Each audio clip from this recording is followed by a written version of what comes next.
June 2, 2026. Daily Bread. Passage. Exodus chapter 22 verse 1 to 15. Key verse. Verse 14.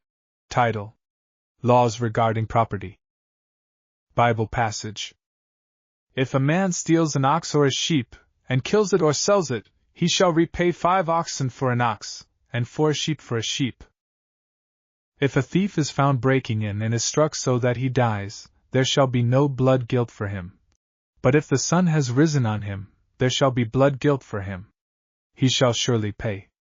If he has nothing, then he shall be sold for his theft. If the stolen beast is found alive in his possession, whether it is an ox or a donkey or a sheep, he shall pay double.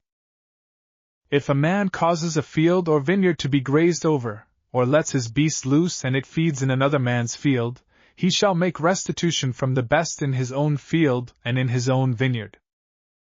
If fire breaks out and catches in thorns so that the stacked grain or the standing grain or the field is consumed, he who started the fire shall make full restitution. If a man gives to his neighbor money or goods to keep safe, and it is stolen from the man's house, then, if the thief is found, he shall pay double. If the thief is not found, the owner of the house shall come near to God to show whether or not he has put his hand to his neighbor's property. For every breach of trust, whether it is for an ox, for a donkey, for a sheep, for a cloak, or for any kind of lost thing, of which one says, "This is it," the case of both parties shall come before God. The one whom God condemns shall pay double to his neighbor.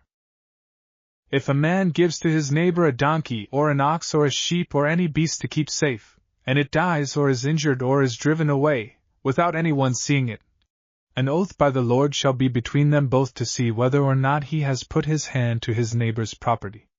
The owner shall accept the oath, and he shall not make restitution.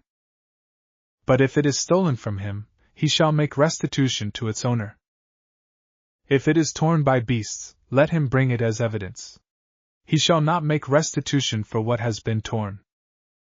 If a man borrows anything of his neighbor, and it is injured or dies, the owner not being with it, he shall make full restitution. If the owner was with it, he shall not make restitution. If it was hired, it came for its hiring fee. Daily Bread Message. God taught his people to respect the property of others. Those coming out of a slave society had little respect for the property of others. These laws teach godly respect for the property of others. This expands on the 8th commandment. You shall not steal. Thieves must make restitution double, or even 4 times the value of the stolen goods. Restitution was required not just for thievery, but also for damage caused by carelessness. God wants his people to be responsible for their neighbor's property just as they care for their own. The laws of restitution were not meant to punish the Israelites, but to train them to love their neighbors and learn how God values his people. God reveals himself to those who accept his laws and live in obedience to them. Prayer. Lord, help me to live with proper respect for my neighbor, including their property. Teach me your love. One word. Respect and love your neighbor.